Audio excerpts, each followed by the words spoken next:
Dear friends, this week's lesson is full of light and hope.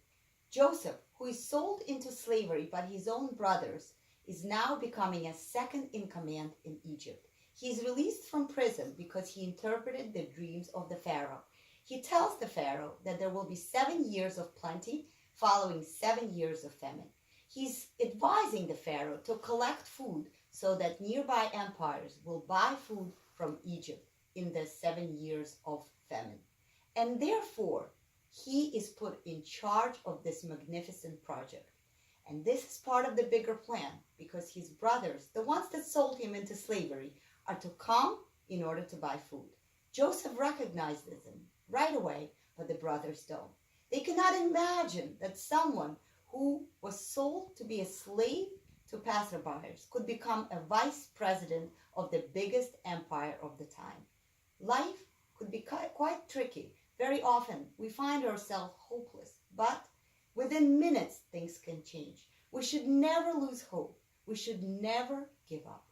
And so Joseph puts his brothers into the ultimate test to see if they have become better people. He is testing them to see if they will betray a younger brother, Benjamin, from the same mother.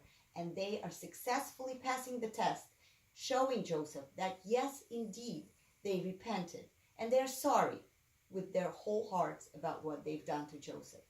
This week is also teaching us about the fact that Joseph had two boys in Egypt, Ephraim and Manasseh. And these children, despite the fact that they grew up in a corrupt and evil society, remained pure. Every week we bless our children every Friday night that they should be like Ephraim and Manasseh, withstanding the pressures of where they are in their lives. Often we are surrounded by people that are not so pure, but we have the opportunity to raise up to the challenge and hold up to our morality and ethics. This is the time of Hanukkah. Hanukkah comes from the word chinuch, which means education. And this is the time for us to educate ourselves and educate our children about what it means to bring light into this world. Have a wonderful and meaningful week ahead.